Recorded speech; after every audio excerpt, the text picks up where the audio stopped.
Գյումրու Ալեքմանուկյան փողոցի այսպես կոչված 50-ամյակի կամուրջն է Ձորի մայլի վրա։ Կառուցման օրվանից չի հիմնանորոգվել, հիմնականում կոսմետիկ նորոգումներ են եղել։ Պարբերական ահազանգեր են լինում վարորդներից եւ թաղի բնակիչներից, որ սա փորձանքի բուն է։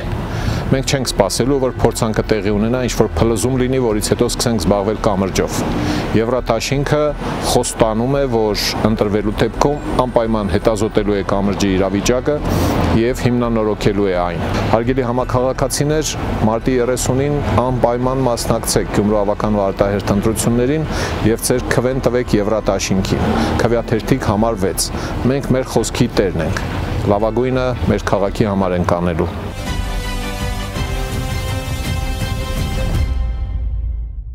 Քերծվածքակայուն, ջրադիմացկուն եւ հարվածակայուն լամինատների նշված տեսականին ձեռք բերեք իդեալ համակարգի խանութ սրահներից 1 քառակուսի մետրը սկսած ընդամենը 2450 դրամից։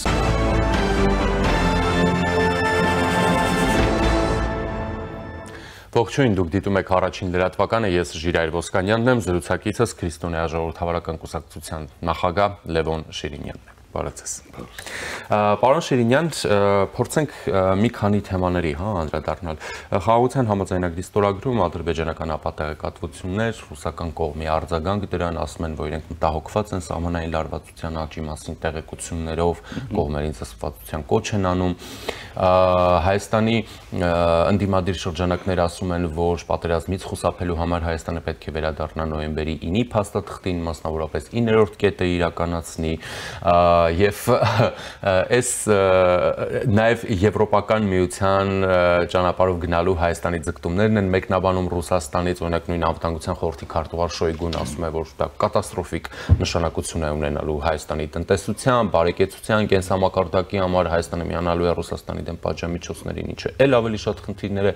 ստեղծելու Հայաստանի համար, ու այսպես շարունակ։ Հիմա փորձենք, եթե հնարավոր է, այս բոլոր թեմաները իրար կապել ու հասկանալ, թե ինչ է կատարվում մեր արտաքին քաղաքական դաշտում։ Ուրեմն չվիրավորելով որևէ մեկին, ձեր ասած վրա հին հայկական մի ասույթ հիշեցի, ասեմ էլի, մեր ժողովուրդը, որտեղ իր ասույթները պիտի հիշի էլի, ասում է, մեկ է շունը հաչում է, բայց քարավանը իր ճանապարհով գնում է։ Այդ բոլորի մեջ Շոյգու եւ այլն, այս բոլորը Հայաստանի ռևանշիստներ, չեկիստներ, ռսահիվաններ, այս բոլորը էլի, այդ զբրոտը կա ռուսերեն ասեմ լավ են հասկանում, եւ պարզ է նաեւ Ալիև այստեղ Կրեմլ եւ այլն։ Ուրեմն սրանք մի երգ են երգում, բայց Հայաստան իրականում կարողանում է առայժմ որ գոհացուցիչ է հավասարակշռման կամ բալանսավորման քաղաքականությունը ռեալիզացնել, իրավ արդյունքները ակնհայտ են առայժմ։ Չնայած ես գիտեմ, որ են էլ լինելու, բայց մենք եղածով մի հատ գնահատենք։ Հնդկաստանը անշուշտ ավելի շատ է ներկայանում Հայաստանում, եւ ցանկալի է, որ Հայաստանը ոչ միայն ռազմապես ներկայանա, որ կա, այլ նաեւ տնտեսապես տեխնոլոգիաներով մենք գիտենք, որ Հնդկաստանն ունի լավագույն հաշվիչ տեխնիկայի ոլորտ, ունի միջուկային ֆիզիկայի ոլորտ, ունի ագրոտնտեսություն եւ մշակույթ, անշուշտ բարձր մշակույթ, եւ այս ուղղությամբ հիմա որ այս ռսակոց մի զանգվածի գումարային ասենք, հարցնենք ասենք 5 տարի առաջ կերևակայեիք Հնդկաստանի ներկայությունը, որից ակնհայտորեն Ալիևը մրսում է, որովհետեւ Ֆրանսիային քննադատում է,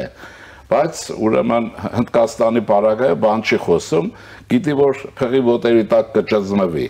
եւ իրեն իր պապան չի փրկի, ես չի կարողանա, այս ուրիշ բան է։ Ուրեմն սա ակնհայտ է, մենք փաստերի վրա կանգնենք։ Փաստ է նաեւ Ֆրանսիայի ներկայությունը եւ օրորի ավելի շատ ներկայությունը շատ ցանկալի է քննադատական բան եմ ասելու, վատ է որ Ֆրանսիայի մշակույթը արագ չի ներկայանում մեզ, այս ռաբիզի հայրենադավության, գիտեք Ֆրանսիայի մշակույթը ընդհանրական ինչ է մեզ համար եւ ինչպես ես երբ որ հիմա մեր մենք Ֆրանսիայից ենք խոսում, ես հիշում եմ Ռուբեն Սևակին, Վարուժանին, Սիամանտոին եւ արմտահայ այն ոսկեղեն գրականությունը հանճարեղ, որ ֆրանսիական մշակույթի հետ սերտ առնչակցությամբ զարգացել է։ Էլ զենքը բանը չեմ ասում, սա արդեն բոլորովին ուրիշ տեղ է հասել, իհարկե հերթը հասել է, որ ֆրանսիացիները հայտ ներկայացնեն եւ ցարից առաջ եղած իրենց արդյունաբերական ձեռնարկություններն ուզել լեռնահանք արդյունաբերության մեջ եւ պետք է նաեւ իրենց ասել, որ արագացրեք բանում հյուպատոսարանի աշխատանքը Գորիսում, գիտենք, չէ, Գորիսը իրենք են նախագծել, բղանցի մոլիբդենի հանքերում իրենք են եղել եւ հիմա այս բարձրագույն տեխնոլոգիաները, որ կա արևմուտքում, ֆրանսիականում անշուշտ, Հայաստանի հետ համադրաբար ռուսներին դուրս մղելով, որ ինքը նախ Ռուսաստան ինքը գնալու է, դա անխուսափելի է, բայց դուրս մղելով այս կապիտալի հետ պիտի համագործակցել եւ դա շատ շահավետ է, նաեւ էկոլոգիապես է շահավետ։ Հիմա այստեղ հաջողությունները կասկած չունենք։ Այստեղ Միացյալ Նահանգների են կռռոցը, որ դրել են այս չեկիստները, տարօրինակը ռուսները չեն, տարօրինակը հայերի չեկիստներն են, որոնք են ռուսից ռուս են դարել եւ գիշեր-ցերեկ խոսում են ինչ-որ բաներից։ Ուրեմն Ֆրանսիայի պարական Միացյալ Նահանգների, որ էսը Բայդենը գգնա ռազմավարական գործընկերության, ուրեմն այդ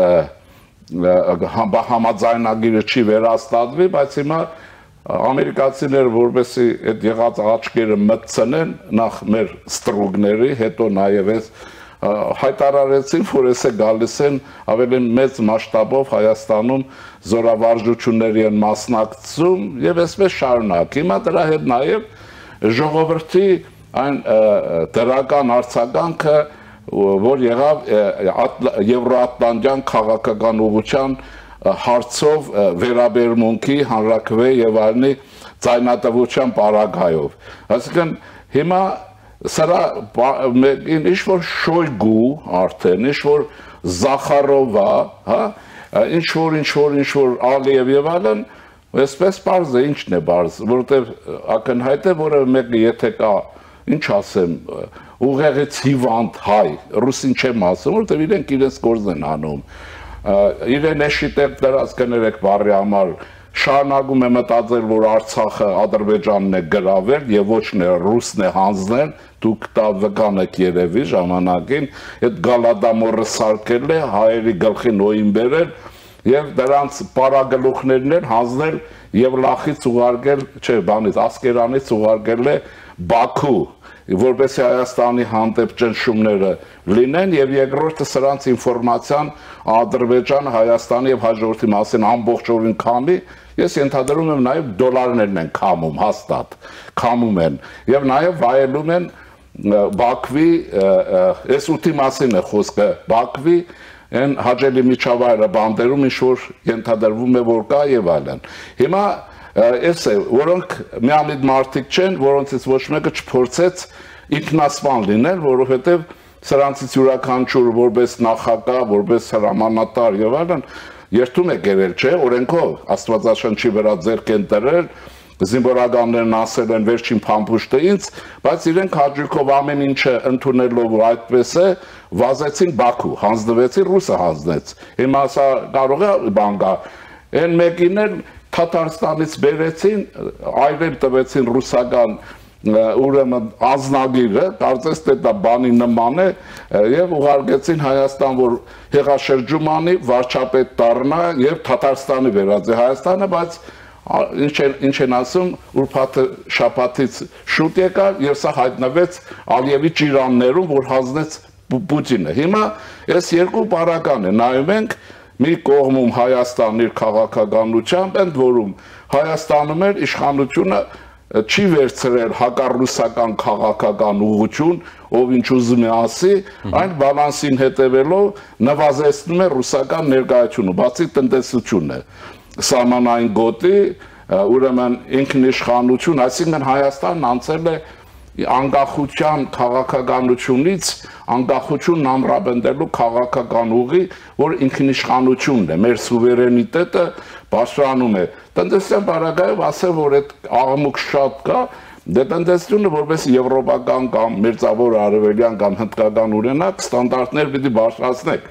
Դա մի օրում հնարավոր չի, եւ երկրորդը այդ քապուքերդինք մտած իշխանությունը պիտի օգնի տնտեսությունը բարձրացնի եւ տեղափոխվի եւ Եվրո, եւ Ամերիկա, եւ Մերձավոր Միջին Արևելք, եւ Հնդկաստան եւ այլն։ Հիմա այս գումարած նաև ես ուզում եմ իմ անունով չեմ ուզում ասեմ, երեք ուրեմն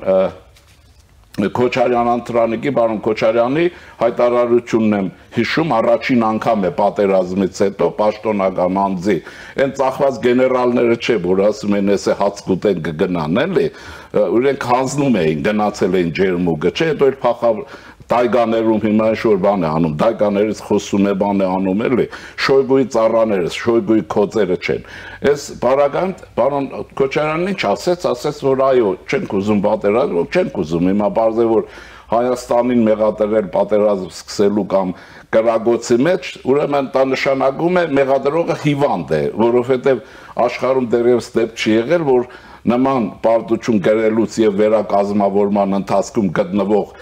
երկիրը հարձակվում է, ունենալով նաեւ ռուսների նման ողերի բարեկամ, որը ողերին թշնամուց ավելին է, Զախարովային տեսեք, Լավրովով, ուրեմն կհասկանաք, այսինքն այստեղ ոչ ես նորություն չեմ ասում, հիմա ինչ ասեց պարոն Քոչ, ասեց որ այո, ինչ որը չենք ուզում թե ինչ, բայց Հայաստանի բանակը պատրաստ է գործողությունների, ահա 3 տարվա այդ խաղաղության պայմանագրի խոսակցությունները, կետերի քննարկումները եւ այսպես։ Հիմա ինչ է ստացվում է որ այս ամենաբարդ համաշխարհային իրադրության մեջ բարդ է վիճակը, չէ, եւ հանրապետական կուսակցությունը ցնցումները աշխարհով մեկ առաջացրել Միացյալ Նահանգների, Եվրոպան կոնսոլիդանում է, Ուկրաինան այսօր, եթե մարդիկ չգիտեն, ասեմ ինչ է արել, ուրեմն գիշերը խփել են Էնգելսի ուրեմն ստրատեգիական ավիացիայի բազային,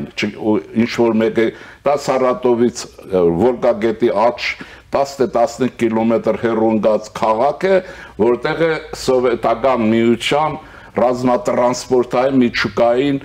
եւ այդ համալիրը խփել ոչնչացրել են, սրանից խոսեն, Զախարովը դրանից պետք է խոսի, թաքցր պայթյուններ են, որ կա, նայեք նյութերը եւ հալալ լինի դրանց, իրենց հայնեկն են։ Հիմա այսքանից հետո անընդհատ ինչ-որ հայվաններ էլ կան 9-րդ կետը,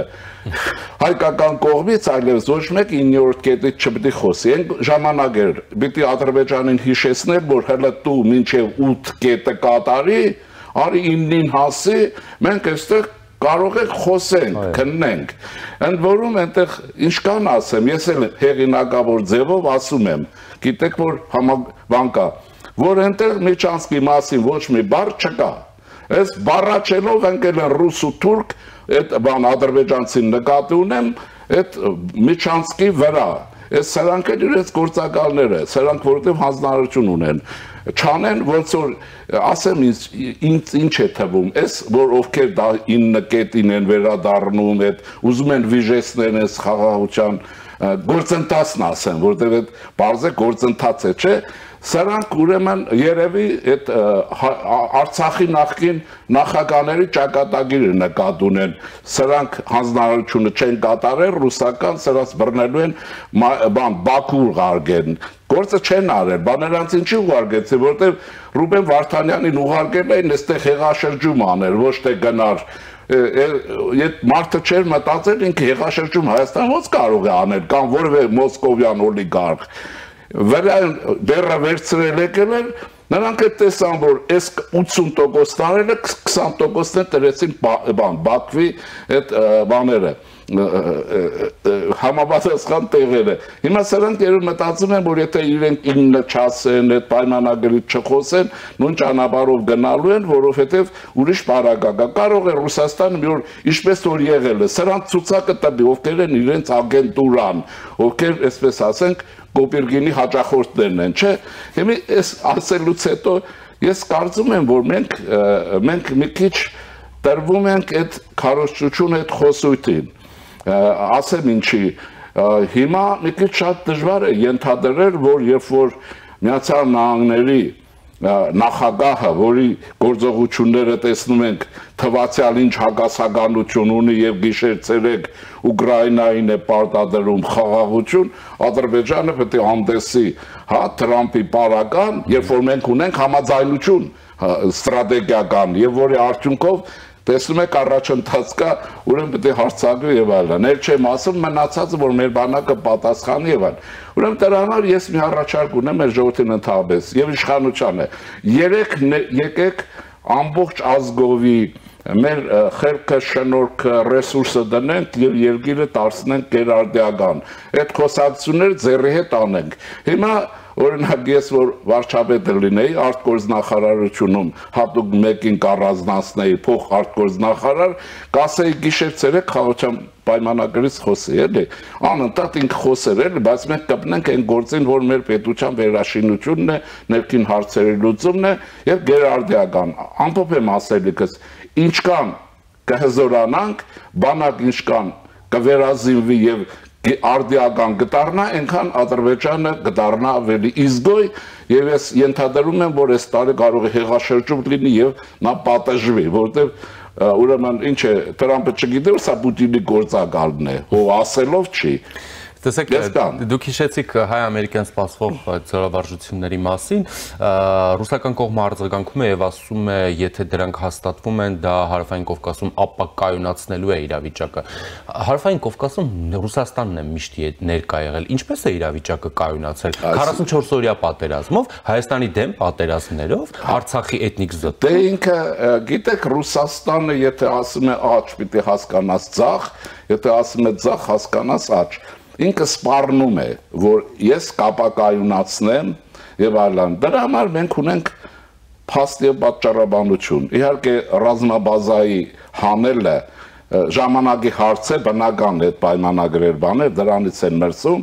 բայց իրենք այն վիճակում են, որ ես ուզում եմ մենք լավ հասկանանք, շատ հնարավոր է մի օր ռազմաբազայից ելնեն ու գնան, իրենք գնան, որպեսզի փրկեն Բելգորոդը, գիտեք, ուկրաինական զորքը մտել է Բելգորոդ։ Ինչպես հայրենական պատերազմ կոչված ժամանակար հետևում Կրեմլն է, հետևում Մոսկվան է։ Այս գիշերել եթե ասենք ուկրաինացիները Սվերդլովսկի միջուկային կենտրոններին խփեն, որ կամ Կազանի են ժամանակ խելքի կգան։ Հիմա բայց իրենք որտեղ ամբիցիա ունեն, դե կայսերական են, բոյարական են, մոնղոլ-թաթարական ավանդույթ կա եւ այլն, բայց իրականության մեջ հասկանալի բան է, որ սրանք այս վիճակն ունեն։ Դրա համար մենք պետք է երկրի վերակառուցումով զբաղվենք, մի երկու հոգու նշանակենք, գիշեր ցերեկ խոսեն խաղաղության պայմանագրից, Ալիևին պատասխանեն, Ալիևի կնկան պատասխանեն, թե ինչ եւ այլն։ Բայց նաև իհարկե բանակը միշտ պետք է պատրաստ լինի, իմ ասելը ոչինչ չի նշանակում, ինչ լինի չլինի Հայաստանի բանակը միշտ պիտի լինի մարտական պատրաստության մեջ, թեկուզ անակնկալի համար։ Մնացածը այսպես է, ուրեմն Ռուսաստանը սահմաններ չի ճանաչել Ալիևի հետ միասին, Ռուսաստանը ուրեմն գալադամուր է կազմակերպել Ադրբեջանին հանձնել Արցախահայությանը, թողելով ժողովրդի փախուստը, կազմակերպելով եւ զենքը տանելով Ուկրաինա, կռվելու համար այդ զենքներ չունեն։ Իհարկե նաև իր հելու հնազանդ ծառաներին, հիշում եք չէ, Արայք Հարությունյանին չէր ասում, մեր հարցերը մենք կոորդինացնում ենք ռուսների հետ, հարցազրույց ունի եւ այլն։ Այսինքն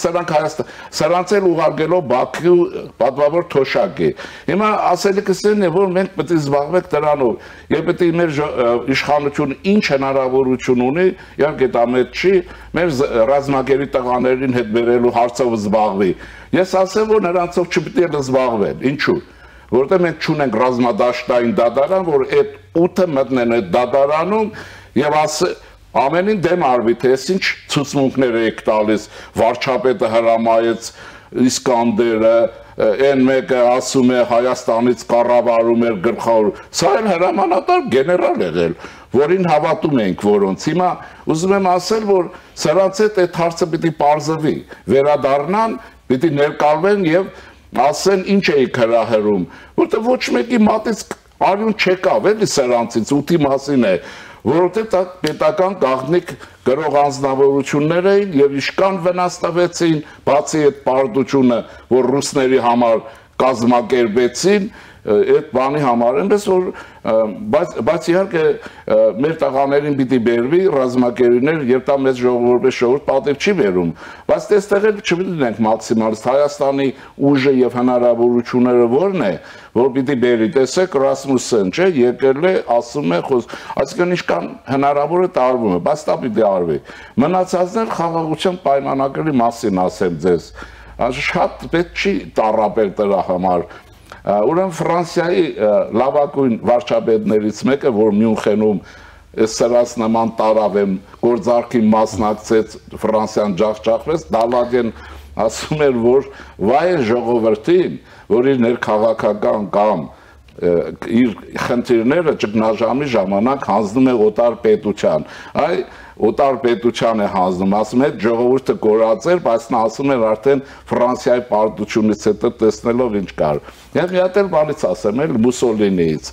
ընդ որում ասեմ Մուսոլինին լավագույն քաղաքական միտք է ունեցել, հիմա օրինակ Մուսոլինին է ֆաշիստ է, Ստալինը, ֆաշիստի բանը, Ստալինը ֆաշիստի քարագուսի է, Մուսոլինին կրթված ֆաշիստ է, այդ մարդը ինքնից է։ Հիմա նա ինչ է ասում, ասում է բաների Վերսալի մասին, որ խոսում են, դա մեզ էլ է վերաբերվել հարևանցիորեն։ Ցանկացած պայմանագիր ժամանակը բարակայում հնանում է, երբ որ ուժերի հավասարակշռությունը խախտվում է, դրա համար ասում է ամեն մի պայմանագիր կես ժամանակավոր է։ Հիմա Հայաստանը պիտի շարունակի, թե չանշուշտ շարունակի, ես ենթադրում եմ, որ այն բանով ինչ, որ Լևոն Տեր-Պետրոսյանը ստորագրել է Ալմատի այդ քարտեզը որ կա, որի տակ ստորագրել է Լևոն Տեր-Պետրոսյանը։ Մենք այստեղ այդ բարակը ոչինչ չենք կորցնում։ Այս բարակը այդ բանով մնացածը զիջում ունենք, թե չէ։ Մենք հիմա դրա մասին չպետք է ասենք, եթե խաղաղություն ենք ուզում, դա տեսնենք ինչ է դարել։ Դարել է մի գործիք, որ արևի համասխան տեղն են մտցրել եւ օրորի իզգո է դառնում։ Ինչու՞ չի ուզում, չէ՞։ Նա Մակրոնի հետ կռվի, Թրամփի հետ վիճի եւ այլն, մի օր պետք է հաստա մնացել էս։ Ուզում եմ ասել, որ մնացածը մեզ այո խաղաղություն է պետք եւ մեր սերնդի դպրոցը պիտի վերակառուցվի, սերնդի էս կիսագրագետ վիճակը պիտի եւ այլն։ Այսինքն սրանք են հերատապ հարցերը մեզ համար, ինձ այդպես է թվում։ Պարոն Շիրինյան, դուք ասում եք դպրոցը վերակառուցել լայն իմաստով, սերունդը կրթել, պետությունը, հանրությունը համագործակցաբար ջանքը ուղղի մեր կարողությունների զարգացմանը, մեր արդիականացմանը եւ այլն, այս ամենին զուգահեռ հետևում եք Գյումրիի նախընտրական քարոզարշավին։ Տեսնում եք ինչ է կատարվում։ Դուք ինձ թվում է հիշում եք, որ Սերժի տարիներին էին ես Հայաստանի քաղաքական ռեժիմը ներկայացնելուց կարծում եմ կհիշեք, երբ Deep State-ը շրջանառեցի եւ Հայաստանում ասեցի, որ Հայաստանի Deep State-ը գոհապետությունն է կամ լութոկրատիայի իշխանությունը, հիմա այդ Deep State-ը իրեն լրի բացահայտել է Գյումրիի բարակայով։ Ինչքան գողականներ կան, ինչքան մեծախոսներ կան, բոլորը չեն բնականաբար, ես միշտ էլ մեր ժողովրդի եղել։ Եվ այսպես Deep State-ի շքեղությամբ դուրս է ցա, դա մեզ եզրակացություն անելու բան է պահանջը, որ Հայաստան իմ ասածն է արմատական ռեֆորմների կարիք ունի, ոչ այնպես մակերեսի։ Այս սրանով պիտի զբաղվենք, իսկ իհարկե գլխավոր շտաբը նորից ասեմ, ինձ անգարջը մեղատեր են, ես միշտ բանակը պիտի վերակառուցվի անընդհատ, գիշեր-ցերեկ, այս մասը ասենք կնանք առաջ, անկախ այն բանից, պատերազմը կա թե չկա, հավանական է թե չէ, ինչքան կվերակառուցի պատերազմը հեռու, բայց այս իր շքեղությամբ ուրեմն գողապետությունը գողական բարքերով Դեմիրճյանի ժամանակ դրանց մեր մասին, որ նայում եք, այն Երևանյան մի ժարգոնային խոսք կար, հիմա չեն օգտագործում, այն ժամանակ ասում էին ապերոն տիրակալում է Գյումրիի ընդրական միջավայրը, իր ծակոշիգներով, նայեցեք, գողական բարքեր բաներով եւ նույնիսկ բան կա, խայտարակություն է, ուրեմն գողությունով, հանցագործություններով ժողովրդի գոնե ասած իմաստով հայտները մտել են կոմունիստական կուսակցություն, որտեղից են ճարել ինչ էր, կոմունիստները գոնե ձևի համար գողական բարքերով մարդիկ եւ ունևորների տեղ չէին տալիս, հիմա այդ վերածվել է չգիտեմ ինչի։ Այդ դեպքում մեր բարեկամներին հաջողություն ցանկանանք, որովհետև այդ դեպքը պետք է փոխվի, բայց սա ողբերգություն չի, ասեմ ինչու։ Եթե չանենք նոր է հիմա ազգային ժողովի ընտրությունների համար լավագույն եզրակացությունները պետք է անել եւ համապատասխան ծրագրեր եւ առաջարկներ ներկայացնել։ Նաեւ խնդրանք բոլորին, ովքեր իրենց Հայաստանի լավ քաղաքացի են համարում։ Վերեք խոսույթը պետք է փոխվի։ Հայոց լեզվով պիտի խոսել։ Չի կարելի այով խոսել, պաշտոնյայից ներքև, ոնց ասեմ, պիտի սափրվել, պիտի ներկայանալ, Եթե մենք այս կենցաղային մշակույթը, քաղաքական մշակույթը եւ մշակույթն առասարակ չբարձրացնենք, այս փոսից դուրս չենք գալու։ Սա դառնում է իսկական վարդանիկների երկիր։ Բարձ է։ Այդ ընտրություններին Եվրադաշինքի մասնակցությունը բարձրացնում է քաղաքական մշակույթը։ Դա անշուշտ Եվրոպա ուրեմն ասում էին հիշում եք այդ քարյակը, որ այդ առաջադրեց այդ բաները Եվրոատլանտյան ուղղությունը, ասում էին էս ռուսները կհարցակվեն, էս գուտեն, բայց կերանել լամանցրիներ եւ բարձր որ մեր Գյումրիի պարագայմել են այդ ասում։ Գյումրիի պարագայմել են այդ ասում։ Դե հա, դա հիմա դենտե KGB-ի ոչն է, չէ, ռուսական ռազմաբազան է, FSB, որ ասում են, ավելի գերեուն, ռազմական հետախուզությունը, դա իշքան աշխատողներ կան եւ այնց են ներկայացնում, ոնց որ դե կույսեր են, այդ թևը էլի, բայց մոռանում են, որ հայ սպանությունը սիմվոլիկ ինչեր են դեբիլը որ կար ռուսի ազգանունը, հա, Բերմյակովն է արել եւ այնտեղ վերցրին գողացան, այստեղ էլ գողական մի դատախազ կար, հիշում եք գողապետության եւ Սերժի ծառաներից գնաց մատը թափ տվեց եկավ Բերմյակովին տարան, այդ է Ռուսաստանը, ոչ թե այն ինչ որ արվում է։ Դրա համար այդտեղ բան չկա, բայց ժողովրդի հիմնական մասը կարծում եմ, որ կրթված եւ հասկացող մասը նաեւ չկրթություն ես նկատի չունեմ անբարոն շատ կարդացած, ով որ սովետական ռուսական պրոպագանդայով լայվ չի էշացել, մնացածների համար ամեն ինչ բարձ է։ Դրա համար այդ հետևությունները պիտի արվեն, տեսնենք ինչ է լինում, ազգային ժողովի ընտրությունները պիտի իսկական հայկական, հին հայկական ոճով երբ որ մեր արքաներն էին կամ եվրոպական ոճով, որի ստեղծողներից մեկն ենք։ Այսպիսի ընտրություններ պետք է անցկացնենք եւ այդ գողականը պետք է ցեխաճերի մեջ կորի գնա։ Սա խնդիր պիտի դարձնել պետության համար եւ ժողովրդի համար։ Կարծում եմ հաջողություն կլինի։ Մնացածները դե ինչ ասեմ, եթե չեղավ, ուրեմն մենք ենք մեղավոր, չորոնենք այսպիսի բան։ Բայց դե հիմա դա լազում մինչև մյուս տարի Ռուսաստան երևի ջախջախման պայմանագիրը կստորագրի կվերջանես ամենը։ Սրանք էլ կգնան երևի նախոտ կա Ռուսաստան ապրելու համար։ Շնորհակալություն։ Խնդրեմ։ Զրուցակիցս Քրիստոնյա ժողովրդավարական կուսակցության նախագահ Լևոն Շիրինյանն էր։ Ես Ժիրայր Ոսկանյանն եմ, մնացեք առաջինի հետ։